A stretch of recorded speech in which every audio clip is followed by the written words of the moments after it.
ਤੁਸੀਂ ਦੇਖ ਰਹੇ ਹੋ ਪੰਜਾਬੀ ਲੋਕ ਚੈਨਲ। ਮੈਂ ਅਮਨਦੀਪ ਸਿੰਘ ਮਾਝਾ। ਪਿਛਲੇ ਲੰਮੇ ਸਮੇਂ ਤੋਂ ਦਿੱਲੀ ਕਟੜਾ ਐਕਸਪ੍ਰੈਸ ਦੇ ਵਿਰੋਧ 'ਚ ਸੰਘਰਸ਼ ਕਮੇਟੀ ਨੇ ਆਪਣਾ ਧਰਨੇ ਪ੍ਰਦਰਸ਼ਨ ਜਾਰੀ ਕੀਤੇ ਹੋਏ ਨੇ, ਚੱਲ ਰਹੇ ਨੇ। ਤੁਹਾਨੂੰ ਦੱਸ ਦਈਏ ਕਿ ਜ਼ਿਲ੍ਹਾ ਸੰਗਰੂਰ ਦੇ ਪਿੰਡ ਰੋਸ਼ਨਵਾਲਾ ਵਿਖੇ ਪਿਛਲੇ ਕਈ ਮਹੀਨਿਆਂ ਤੋਂ ਧਰਨਾ ਪ੍ਰਦਰਸ਼ਨ ਦਿੱਲੀ ਕਟੜਾ ਐਕਸਪ੍ਰੈਸ ਵੇ ਦਾ ਸੰਘਰਸ਼ ਕਮੇਟੀ ਵੱਲੋਂ ਪੱਕਾ ਜਾਰੀ ਆ, ਧਰਨਾ ਚੱਲ ਰਿਹਾ।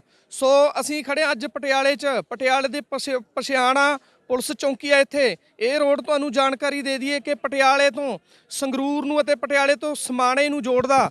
ਤਸਵੀਰਾਂ ਤੁਹਾਨੂੰ ਸਿੱਧੀਆਂ ਦਿਖਾ ਰਹੇ ਹਾਂ ਜਿੱਥੇ ਦਿੱਲੀ ਕਟੜਾ ਐਕਸਪ੍ਰੈਸ ਵੇ ਕਮੇਟੀ ਵੱਲੋਂ, ਸੰਘਰਸ਼ ਕਮੇਟੀ ਵੱਲੋਂ ਧਰਨਾ ਪ੍ਰਦਰਸ਼ਨ ਜਾਰੀ ਆ। ਰੋਡ ਰੋਕਿਆ ਹੋਇਆ, ਇਹ ਰੋਡ ਰੋਕਿਆ ਹੋਇਆ ਕੱਲ ਤੋਂ, ਜਾਨੀ ਕਿ 24 ਤਰੀਕ ਨੂੰ, 24 ਮਾਰਚ ਨੂੰ ਰੋਡ ਰੋਕਿਆ। ਕਿਉਂ ਰੋਕਿਆ? ਦਿੱਲੀ ਸੰਘਰਸ਼ ਕਮੇਟੀ ਦੇ ਆਗੂ ਮੌਜੂਦ ਨੇ, ਸੜਕਾਂ ਜਾਮ ਕੀਤੀਆਂ ਹੋਈਆਂ ਨੇ। ਗੱਲਬਾਤ ਕਰਾਂਗੇ ਕਿ ਕਦੋਂ ਤੋਂ।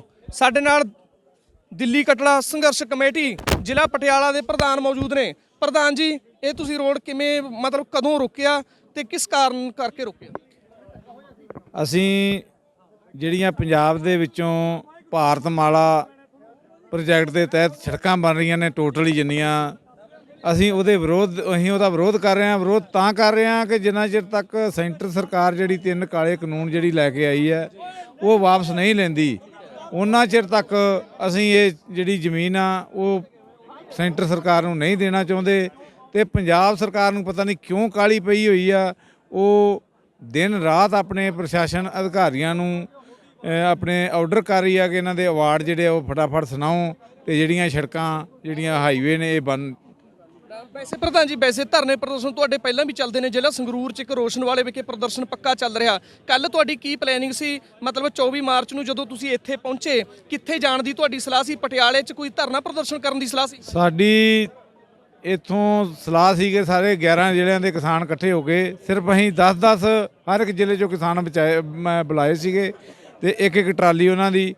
ਅਸੀਂ ਸਿਰਫ ਤੇ ਸਿਰਫ ਆਪਣਾ ਸ਼ਾਂਤੀਪੂਰਕ ਧਰਨਾ ਜਿਹੜਾ ਸੀ ਉਹ YPS ਚੌਂਕ ਦੇ ਲਾਗੇ ਜਿਹੜਾ ਪੋਲੋ ਗਰਾਊਂਡ ਆ ਉੱਥੇ ਸਾਈਡ ਤੇ ਟਰਾਲੀਆਂ ਆਪਣੀਆਂ ਖਿਲਾਰ ਕੇ, ਤੇ ਇਹ ਸਰਕਾਰ ਦਾ ਜਿਹੜੀ ਕਿਸਾਨ ਹਸੈਸੀ ਹੁੰਦੀ ਆਪਣੇ ਆਪ ਨੂੰ, ਅਸੀਂ ਇਹਨਾਂ ਦਾ ਚਿਹਰਾ ਜਿਹੜਾ ਸੀ ਉਹ ਦੋਗਲਾ ਚਿਹਰਾ ਉਹ ਅਸੀਂ ਨੰਗਾ ਕਰਨਾ ਚਾਹੁੰਦੇ ਸੀ। ਤੇ ਇਹਨਾਂ ਨੇ ਸਾਨੂੰ ਉੱਥੇ ਅੱਗੇ ਨਹੀਂ ਜਾਣ ਦਿੱਤਾ ਤੇ ਅਸੀਂ ਆਪਾਂ ਇੱਥੇ ਹੀ ਬੈਠ ਗਏ। ਅਸੀਂ ਸਾਨੂੰ ਇੱਥੇ ਇਹਨਾਂ ਨੇ ਰੋਕਿਆ, ਕਹਿੰਦੇ ਵੀ ਅਸੀਂ ਤੁਹਾਨੂੰ ਅੱਗੇ ਨਹੀਂ ਜਾਣ ਦੇਣਾ, ਪੁੱਡਾ ਗਰਾਊਂਡ ਚੱਲ ਜਾਓ। ਤੇ ਅਸੀਂ ਆਖਿਆ ਵੀ ਅਸੀਂ ਪੁੱਡਾ ਗਰਾਊਂਡ ਨਹੀਂ ਜਾਵਾਂਗੇ। ਕਹਿੰਦੇ ਫਿਰ ਜੇ ਨਹੀਂ ਜਾਣਾ ਤਾਂ ਇੱਥੇ ਬਹਿ ਜਾਓ। ਫਿਰ ਅਸੀਂ ਆਪਣਾ ਆਸਣ ਲਾ ਕੇ ਇੱਥੇ ਬੈਠ ਗਏ। ਜਾਨੀ ਕਿ ਕੱਲ ਦਾ ਧਰਨਾ ਇੱਥੇ ਜਾਰੀ ਆ ਤੁਹਾਡਾ? ਬਿਲਕੁਲ ਜੀ, ਸਾਡਾ ਦਿਨ ਰਾਤ ਕੰਟੀਨਿਊ ਧਰਨਾ ਜਿਹੜਾ ਕੱਲ ਤੋਂ ਇੱਥੇ ਜਾਰੀ ਹੈ। ਕਿੰਨੇ ਜ਼ਿਲ੍ਹਿਆਂ ਦੇ ਕਿਸਾਨ ਨੇ ਇੱਥੇ?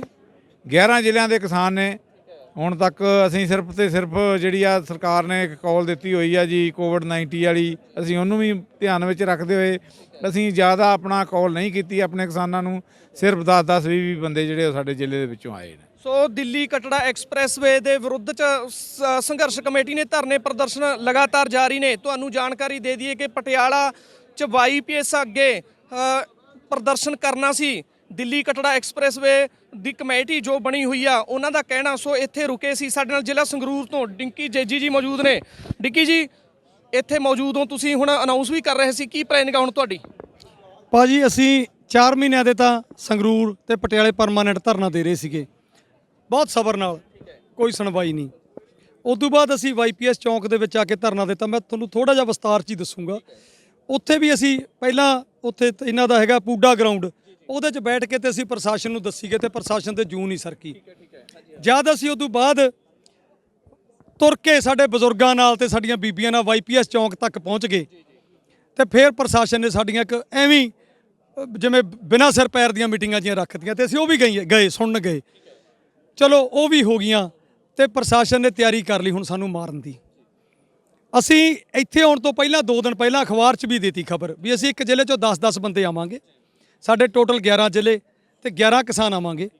ਤੇ ਸਾਨੂੰ ਫਿਰ ਵੀ ਸਰਕਾਰ ਵੱਲੋਂ ਕੋਈ ਸੁਨੇਹਾ ਨਹੀਂ ਆਇਆ ਵੀ ਤੁਸੀਂ ਕਾਹਦੇ ਲਈ ਆਉਂਦੇ ਹੋ, ਕਿਉਂਕਿ ਜਿਹੜੀ ਸਰਕਾਰ ਉਹ ਵਿਕ ਚੁੱਕੀ ਹੈ, ਕੈਪਟਨ ਵੀ ਵਿਕ ਚੁੱਕਿਆ, ਸਰਕਾਰ ਦਾ ਮੋਢੀ ਵਿਕ ਚੁੱਕਿਆ, ਸਿੱਧੀ ਜੀ ਗੱਲ ਹੈ।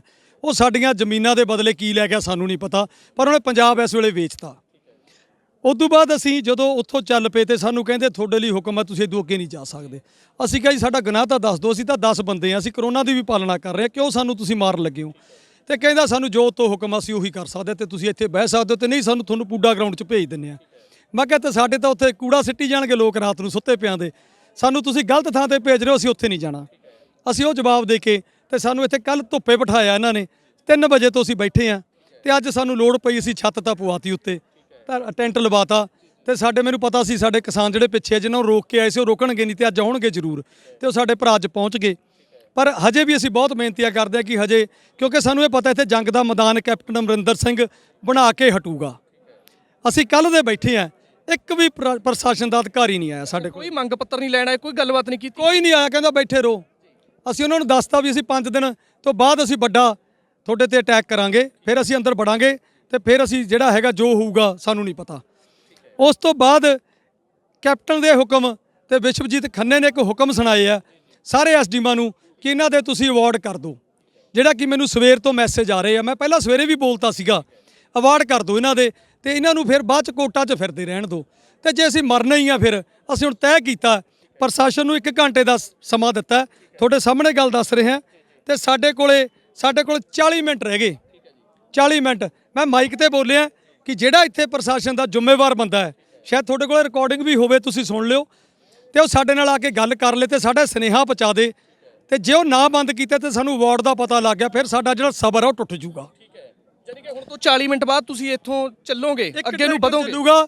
ਇੱਕ ਸਿੰਘ ਜਾਊਗਾ, ਫਿਰ ਮੇਰਾ ਵੀਰ, ਦੂਜਾ ਮੇਰਾ ਵੀਰ ਆ, ਇਹਦੀ ਜ਼ਿੰਮੇਵਾਰੀ ਲੱਗੀ ਹੈ, ਸਿੰਘ ਜਾਊਗਾ, ਫਿਰ ਤੀਜਾ ਮੇਰਾ ਵੀਰ ਦਿਆਲਗੜ੍ਹ ਤੋਂ ਆ ਮੁੰਡਾ ਕਾਲਾ, ਉਹ ਜਾਊਗਾ, ਤੇ ਕੱਲੇ ਕੱਲੇ ਜਾਵਾਂਗੇ। ਟਰੈਕਟਰ ਤੇ ਇੱਕ ਡਰਾਈਵਰ ਬੈਠ ਕੇ ਬਸ? ਟਰੈਕਟਰ ਤੇ ਇੱਕ ਡਰਾਈਵਰ ਜਾਊਗਾ, ਤੇ ਦੇਖਦੇ ਆ ਅੱਗੇ ਜਿਹੜਾ ਕੈਪਟਨ ਦੇ ਜਿਹੜੇ ਇਹ ਛੱਡੇ ਵੇ ਆ, ਇਹ ਕਿੰਨਾ ਕੁ ਸਾਡੇ ਨਾਲ ਲੜ ਸਕਦੇ ਆ। ਅਸੀਂ ਇੱਕ ਗੱਲ ਦੱਸਣਾ ਚਾਹੁੰਦਾ, ਪਤਾ ਨਹੀਂ ਅੱਗੇ ਬੋਲਣ ਦਾ ਸਮਾਂ ਮਿਲੇ ਨਾ ਮਿਲੇ, ਮੈਂ ਇੱਕ ਗੱਲ ਕਹੂੰਗਾ, ਜਦੋਂ ਇਨਕਲਾਬ ਲਿਆਉਣਾ ਹੈ ਤੇ ਸਾਨੂੰ ਲੜਨਾ ਪੈਣਾ। ਇਹ ਕਹਿੰਦੇ ਆ ਜਦੋਂ ਅਸੀਂ ਇਹਨਾਂ ਦੇ ਸਾਹਮਣੇ ਆਉਂਦੇ ਆ ਕਿ ਸਾਡਾ ਜਿਹੜਾ ਉੱਤੇ ਮਾਲਕ ਬੈਠਾ, ਅਸੀਂ ਉਹਦਾ ਹੁਕਮ ਵਜਾਉਣੇ ਆ, ਤੇ ਸਾਨੂੰ ਅੱਜ ਗੁਰੂ ਮਹਾਰਾਜ ਨੇ ਇੱਕ ਹੁਕਮ ਕੀਤਾ, ਉਸ ਗੁਰੂ ਮਹਾਰਾਜ ਨੇ ਜਿਹੜਾ ਸ਼ਹਿਨਸ਼ਾਹ ਦਾ ਸ਼ਹਿਨਸ਼ਾਹ ਹੈ, ਸਾਨੂੰ ਇਹ ਹੁਕਮ ਗੁਰੂ ਗੋਬਿੰਦ ਸਿੰਘ ਜੀ ਵੱਲੋਂ ਮਿਲਿਆ ਕਿ ਤੁਸੀਂ ਇੰਨੇ ਵਜੇ ਚਾਲਾ ਕਰਨਾ ਉਧਰ ਨੂੰ, ਤੇ ਅਸੀਂ ਜਿਹੜੇ ਝੂਠ ਤੇ ਸੱਚ ਦੀ ਲੜਾਈ ਲੜਨ ਜਾ ਰਹੇ ਹਾਂ। ਬੈਰੀਕੇਡਿੰਗ ਹੋਈ ਵੀ ਆ, ਪੁਲਿਸ ਪ੍ਰਸ਼ਾਸਨ ਵੱਡੀ ਗਿਣਤੀ 'ਚ ਮੌਜੂਦ ਆ, ਕਿਵੇਂ ਜੇ ਰੋਕਣਗੇ? ਬੈਰੀਕੇਟਿੰਗ ਨਹੀਂ ਹੈਗੀ ਇਹ ਪੁਲਿਸ ਦੀ, ਇਹ ਸਾਡੇ ਲਈ ਇੱਕ ਹੱਥਕੜੀਆਂ ਲਾਈਆਂ ਗਈਆਂ। ਇਹ ਉਹ ਬੰਦੇ ਜਿਹੜੇ ਗੁਨੇਗਾਰ, ਜਿਹੜੇ ਕਹਿੰਦੇ ਨਾ ਵੀ ਅਸੀਂ ਬੈਰੀਕੇਟਡ, ਅਸੀਂ ਵਰਦੀ ਵਾਲੇ, ਇਹਨਾਂ ਦੀਆਂ ਵਰਦੀਆਂ ਤਾਂ ਦਾਗੋ ਦਾਗ ਹੋਈਆਂ ਪਈਆਂ, ਇਹਨਾਂ ਨੂੰ ਪਤਾ ਹੀ ਨਹੀਂ। ਲਓ ਤੁਸੀਂ ਕਿਸੇ ਪੁਲਿਸ ਅਧਿਕਾਰੀ ਨੂੰ ਇਹ ਪੁੱਛ ਲਓ, ਜੇ ਕੱਲ ਨੂੰ ਸੀਐਮ ਗਲਤੀ ਕਰਦਾ ਤਾਂ ਕਿਹੜਾ ਅਧਿਕਾਰੀ ਉਹਨੂੰ ਸਜ਼ਾ ਦੇ ਸਕਦਾ? ਤੁਸੀਂ ਐਸਐਸਪੀ ਨੂੰ ਪੁੱਛ ਲਿਓ, ਤੁਸੀਂ ਡੀਜੀਪੀ ਨੂੰ ਪੁੱਛ ਲਿਓ, ਕਿਸੇ ਨੂੰ ਪੁੱਛ ਲਿਓ, ਮੂੰਹ ਨਹੀਂ ਖੋਲਣਗੇ। ਤੇ ਇਹਦਾ ਮਤਲਬ ਅਸੀਂ ਇਹਨਾਂ ਨੂੰ ਕੋਈ ਅਥਾਰਟੀ ਦੇਤੀ ਕਿ ਮੁੱਖ ਮੰਤਰੀ ਬਣਾਤਾ ਤੇ ਤੁਸੀਂ ਜਿਹੜਾ ਮਰਜ਼ੀ ਫੈਸਲਾ ਕਰ ਦਿਓ। ਡਿੱਕੀ ਜੀ, ਉਸ ਤੋਂ ਬਾਅਦ ਕਮੇਟੀਆਂ ਬਣੀ ਸੀ, ਕੋਈ ਕਮੇਟੀ ਨੇ ਹੱਲ ਕੱਢਿਆ ਕਿ ਨਹੀਂ ਕੱਢਿਆ? ਭਾਜੀ ਕਮੇਟੀ ਜਿਹੜੀ ਬਣੀ ਸੀ ਨਾ, ਕਮੇਟੀ ਗੁਲਾਮ ਹੈ ਮੋਦੀ ਦੀ, ਪੰਜਾਬ ਸਰਕਾਰ ਗੁਲਾਮ ਹੈ ਮੋਦੀ ਦੀ, ਇਹ ਗੁਲਾਮੀ 'ਚ ਹੈ। ਉਹ ਜਿਹੜੇ ਗੁਲਾਮ ਹੈ ਇਹ ਸਾਡੇ ਬਾਰੇ ਸੋਚਣਗੇ ਕਿ ਮੋਦੀ ਦਾ ਤੇ ਅਡਾਨੀ ਅਬਾਨੀਆਂ ਦਾ ਹੁਕਮ ਵਜਾਉਣਗੇ। ਜਿਹੜੇ ਅਡਾਨੀ ਅਬਾਨੀ ਆ ਬੜੇ ਪੈਸੇ ਵਾਲੇ ਆ, ਤੁਸੀਂ ਉਹਨਾਂ ਦੇ ਰੰਗ ਤਾਂ ਦੇਖ ਹੀ ਰਹੇ ਹੋ ਨਾ, ਕਿਸੇ ਤੋਂ ਨਹੀਂ ਮੈਨੂੰ ਲੱਗਦਾ ਲੁਕਿਆ ਹੋਊਗਾ ਉਹਨਾਂ ਦਾ ਰੰਗ। ਉਹ ਜਿਹੜਾ ਰੰਗ ਹੈ ਉਹ ਪਤਾ ਤੁਹਾਨੂੰ ਕਿਵੇਂ ਚੜਾਉਂਦੇ ਆ ਦੂਜੇ ਤੇ। ਉਹਨਾਂ ਦੇ ਕੋਲੇ ਤਾਂ ਬਾਈ ਜੀ ਜਹਾਜ਼ਾਂ 'ਚ ਰੁਪਈਏ ਜਾਂਦੇ ਆ, ਤੇ ਉਹ ਜੇ ਇਹਨਾਂ ਨੇ ਕਹਿਤਾ ਤਾਂ ਦੁਬਈ ਪੈਸੇ ਭੇਜ ਦਿਓ, ਜੇ ਕੈਪਟਨ ਸਾਹਿਬ ਨੇ ਕਹਿਤਾ ਨਾ ਦੁਬਈ ਪੈਸੇ ਭੇਜ ਦਿਓ, ਉਹ ਕਹਿਣਗੇ ਡਿਲੀਵਰੀ ਦੁਬਈ ਹੋ ਜੂਗੀ। ਕਿਹਨੂੰ ਹੋ ਜੂਗੀ? ਇਹ ਸਾਰੇ ਪੰਜਾਬ ਨੂੰ ਪਤਾ। ਡਿੱਕੀ ਜੀ, ਬਾਕੀ ਹੁਣ ਤੁਸੀਂ ਬਾਈਪੀਐਸ ਜਾਣ ਦੀ ਸਲਾਹ ਕਰ ਰਹੇ ਹੋ, ਉੱਥੇ ਦਾ ਮਨ ਬਣਾ ਲਿਆ ਵੀ ਬਾਈਪੀਐਸ ਜਾ ਕੇ ਉੱਥੇ ਪ੍ਰਦਰਸ਼ਨ ਪੱਕਾ ਕਰੋਗੇ, ਕਿੰਨਾ ਕੁ ਸਮਾਂ ਚੱਲੂ ਪ੍ਰਦਰਸ਼ਨ ਫਿਰ? ਜਿਹੜਾ ਵਾਈਪੀਐਸ ਚੌਂਕ ਜਾਣ ਦਾ ਮਨ ਕਿਉਂ ਬਣਾਇਆ ਹੋਇਆ, ਇਰਾਦਾ ਕਿਉਂ ਕੀਤਾ, ਸਾਡੀ ਆਵਾਜ਼ ਤਾਂ ਇੱਥੋਂ ਵੀ ਜਾ ਰਹੀ ਹੈ, ਇਹ ਵਾਈਪੀਐਸ ਚੌਂਕ ਕਿਉਂ ਜਾਣਾ ਹੈ? ਇਹਦਾ ਇੱਕ ਕਾਰਨ ਹੈ। ਇਹਦਾ ਕਾਰਨ ਕੀ ਹੈ? ਸਾਡੇ ਨਾਲ 2 ਮਹੀਨੇ ਪਹਿਲਾਂ ਇਹਨਾਂ ਦੇ ਅਫਸਰ, ਜਿਨ੍ਹਾਂ ਨਾਲ ਮੈਂ ਗੱਲ ਨਹੀਂ ਕਰ ਰਿਹਾ ਹੁਣ, ਉਹ ਸਾਡੇ ਨਾਲ ਉੱਥੇ ਧੋਖਾ ਕਰਕੇ ਗਏ ਸੀ, ਉਸ ਚੌਂਕ 'ਚ ਧੋਖਾ ਕਰਕੇ ਗਏ ਸੀ। ਉੱਥੇ ਸਾਡੇ ਨਾਲ ਵਿਸ਼ਵਾਸ ਸਾਨੂੰ ਦਵਾਇਆ ਸੀ, ਉਹ ਤੋਂ ਮੁੱਕਰੇ ਆ। ਉਹ ਕੀ ਵਿਸ਼ਵਾਸ ਦਵਾਇਆ ਸੀ ਉੱਥੇ? ਜਿਹੜੇ ਉਹ ਮੁੱਕਰੇ ਆ, ਉਹਨਾਂ ਨੇ ਵਿਸ਼ਵਾਸ ਦਵਾਇਆ ਸੀ ਕਿ ਜਿੰਨੀ ਦੇਰ ਇਹ ਦਿੱਲੀ ਵਾਲਾ ਮਸਲਾ ਹੱਲ ਨਹੀਂ ਹੁੰਦਾ, ਉਨੀ ਦੇਰ ਤੱਕ ਅਸੀਂ ਸਾਰੀ ਕਾਰਵਾਈ ਰੋਕ ਦਾਂਗੇ। ਤੁਸੀਂ ਕਿਸੇ ਐਸਡੀਐਮ ਦੇ ਦਫ਼ਤਰ 'ਚ ਜਾਇਓ, ਧੜਾ ਕੰਮ ਚੱਲ ਰਿਹਾ। ਵਿਸ਼ਵਜੀਤ ਖੰਨੇ ਨੂੰ ਫੋਨ ਲਾ ਲਓ ਚਾਹੇ, ਉਹ ਕਹਿੰਦਾ ਅਸੀਂ ਤਾਂ ਮੁਆਵਜ਼ਾ ਕਰਾਂਗੇ। ਉਹਨਾਂ ਨੂੰ ਕੋਈ ਮਤਲਬ ਨਹੀਂ, ਉੱਥੇ ਕਿਸਾਨ ਲੜ ਰਹੇ। ਸੰਧੀ ਦੇਖੋ, ਇਹ ਸੰਧੀ ਦਾ ਇੱਕ ਸਬੂਤ ਹੈ ਸੰਧੀ ਦਾ ਕਿ ਜਿਹੜਾ ਅਸੀਂ ਤੁਹਾਨੂੰ ਇੱਥੇ ਦੇ ਰਹੇ ਹਾਂ। ਤੁਸੀਂ ਜਾ ਕੇ ਇਹਨਾਂ ਅਫਸਰਾਂ ਨੂੰ ਪੁੱਛ ਲਓ, ਕਿਤੇ ਕੰਮ ਨਹੀਂ ਰੁਕਿਆ। ਹੁਣ ਉਹ ਕੰਮ ਰੁਕਾਉਣ ਲਈ, ਸਾਨੂੰ ਪੰਜਾਬ ਦੇ ਨਾਲ ਖੜਨ ਲਈ, ਸਾਨੂੰ ਜਿਹੜੇ ਦਿੱਲੀ ਵਾਲੇ ਕਿਸਾਨ ਬੈਠੇ ਆ ਉਹਨਾਂ ਲਈ ਖੜਨ ਲਈ ਸਾਨੂੰ ਹੁਣ ਕੁਰਬਾਨੀਆਂ ਦੇਣੀਆਂ ਪੈਣਗੀਆਂ, ਤੇ ਉਹ ਕੁਰਬਾਨੀ ਹੁਣ ਸ਼ੁਰੂ ਹੋਣ ਲੱਗੀ ਆ। ਯਾਨੀ ਕਿ ਦਿੱਲੀ ਕਟੜਾ ਐਕਸਪ੍ਰੈਸਵੇ ਦਾ ਜਿਹੜਾ ਕੰਮ ਆ ਉਹ ਉਮੀ ਪਲੈਨਿੰਗ ਨਾਲ ਚੱਲ ਰਿਹਾ ਤੇ ਲਗਾਤਾਰ ਉਹ ਆਪਦਾ ਕੰਮ ਕਰ ਰਹੇ ਨੇ। ਉਹ ਕੈਪਟਨ ਨੂੰ ਤਾਂ ਫਿਕਰ ਪਿਆ ਹੋਇਆ ਵੀ ਮੇਰੀ ਮੁੜ ਕੇ ਪਤਾ ਨਹੀਂ ਸਰਕਾਰ ਆਉਣੀ ਹੈ ਕਿ ਨਹੀਂ, ਜਿਹੜੇ ਪੈਸੇ ਖਾਦੇ ਆ ਉਹ ਹਜਮ ਕਰਨੇ ਆ। ਉਹ ਤਾਂ ਉਵੇਂ ਹੀ ਚੱਲ ਰਿਹਾ ਯਾਰ। ਹੁਣ ਮੈਂ ਤੈਨੂੰ ਕੀ ਕਹੂੰਗਾ, ਪਰ ਸੱਚੀ ਗੱਲ ਤੁਹਾਨੂੰ ਮੈਂ ਦੱਸਤੀ। ਤੇ ਜੇ ਹੁਣ ਇਹਦੇ ਮਨ 'ਚ ਇਹ ਹੈ, ਉਹ ਰੁਪਈਏ ਹਜਮ ਨਹੀਂ ਹੋਣ ਦਿੰਦੇ। ਜਿਹਨੂੰ ਦਿੱਤੇ ਆ ਨਾ ਉਹਦੇ ਸੰਘ 'ਚੋਂ ਹੱਥ ਪਾ ਕੇ ਬਾਹਰ ਕਢਾ ਲਾਂਗੇ, ਕਿਉਂਕਿ ਕਿਵੇਂ ਨਿਕਲਣਗੇ ਜਦੋਂ ਜਿਹੜੀਆਂ ਡਿਮਾਂਡਾਂ ਰੱਖ ਕੇ ਉਹ ਸਮਝੌਤੇ ਹੋਏ ਆ, ਉਹ ਜਦੋਂ ਪੂਰੇ ਨਹੀਂ ਹੋਣੇ ਤੇ ਜਿਨ੍ਹਾਂ ਨੇ ਪੈਸੇ ਦਿੱਤੇ ਆ ਉਹ ਪਹਿਲਾਂ ਇਹਦੇ ਸੰਘ 'ਚ ਹੱਥ ਪਾਉਣਗੇ ਕਿ ਜਿਹੜੇ ਚੀਜ਼ ਲਈ ਪੈਸੇ ਦਿੱਤੇ ਆ ਤੇ ਉਹ ਤਾਂ ਜਦੋਂ ਪੂਰੇ ਨਹੀਂ ਹੋਏ, ਉਹ ਬੜੇ ਤਾਕਤਵਰ ਹੈ। ਉਹ ਜੇ ਬਾਹੂਬਲੀ, ਉਹ ਵੀ ਬਾਹੂਬਲੀ ਹੈ, ਤੇ ਬਾਹੂਬਲੀ ਦਾ ਟਕਰਾਅ ਹੋਊਗਾ ਫਿਰ। ਸੋ ਦਿੱਲੀ ਕਟੜਾ ਐਕਸਪ੍ਰੈਸਵੇ ਕਮੇਟੀ ਨੇ ਐਲਾਨ ਕੀਤਾ ਕਿ ਅਸੀਂ 40 ਮਿੰਟ ਬਾਅਦ ਇੱਥੋਂ ਚੱਲਾਂਗੇ, ਅੱਗੇ ਵਧਾਂਗੇ, ਬਾਈਪੀਐਸ ਚੌਂਕ ਪਹੁੰਚਣਾ ਅਸੀਂ, ਕਿਉਂਕਿ ਪਹਿਲਾਂ ਵੀ ਉੱਥੇ ਪ੍ਰਦਰਸ਼ਨ ਕੀਤੇ ਪਰ ਜੋ ਵੀ ਵਿਸ਼ਵਾਸ ਦਿਵਾਇਆ ਗਿਆ ਸੀ ਉੱਤੇ ਸਰਕਾਰ ਜਾਂ ਪ੍ਰਸ਼ਾਸਨ ਬਿਲਕੁਲ ਖਰੇ ਨਹੀਂ ਉਤਰੇ। ਸੋ ਤੁਹਾਨੂੰ ਜਾਣਕਾਰੀ ਦੇ ਦਈਏ ਕਿ ਪਛਿਆਣਾ ਚੌਂਕੀ ਥਾਣਾ ਇੱਥੇ ਭਾਖੜਾ ਦੇ ਮਤਲਬ ਚੌਂਕ 'ਚ ਇੱਕ 'ਚ ਜਿੱਥੇ ਦਿੱਲੀ ਆਪਣਾ ਪਟਿਆਲਾ ਤੋਂ ਸੰਗਰੂਰ ਰੋਡ ਤੇ ਪਟਿਆਲਾ ਤੋਂ ਸਮਾਣਾ ਰੋਡ ਜਾਂਦਾ, ਉੱਥੇ ਧਰਨਾ ਪ੍ਰਦਰਸ਼ਨ ਦਿੱਲੀ ਕਟੜਾ ਐਕਸਪ੍ਰੈਸ ਕਮੇਟੀ ਦੇ ਆਗੂ ਪ੍ਰਦਰਸ਼ਨ ਕਰ ਰਹੇ ਨੇ ਤੇ ਕਹਿ ਰਹੇ ਨੇ ਕਿ ਹੁਣ ਤੋਂ 40 ਮਿੰਟ ਬਾਅਦ ਅਸੀਂ 22PS ਨੂੰ ਅੱਗੇ ਵਧਾਂਗੇ। ਬੈਰੀਕੇਡਿੰਗ ਹੋਈ ਵੀ ਆ, ਪੁਲਿਸ ਪ੍ਰਸ਼ਾਸਨ ਮੁਸਤੈਦ ਆ, ਕਹਿ ਰਹੇ ਨੇ ਕਿ ਨਹੀਂ ਅਸੀਂ ਅੱਗੇ ਵਧਣ ਨਹੀਂ ਦੇਣਾ। ਸੋ ਸਿੱਧੀਆਂ ਤਸਵੀਰਾਂ ਤੁਹਾਨੂੰ ਦਿਖਾ ਰਿਹਾ। ਸੋ ਜਾਣਕਾਰੀ ਇਹਨਾਂ ਨੇ ਦਿੱਤੀ ਆ ਕਿ ਅੱਗੇ ਵਧਾਂਗੇ, ਸਾਡੇ ਪ੍ਰਦਰਸ਼ਨ ਚੱਲਦੇ ਰਹਿਣਗੇ, ਅਸੀਂ ਸਰਕਾਰ ਨੂੰ ਪਿੱਛੇ ਮੋੜ ਕੇ ਹਟਾਂਗੇ ਜੋ ਸਾਡੇ ਨਾਲ ਧੱਕਾ ਕਰ ਰਹੀ ਆ। ਸੋ ਅਮਨਦੀਪ ਸਿੰਘ ਮਾਝਾ, ਪੰਜਾਬੀ ਲੋਕ ਚੈਨਲ।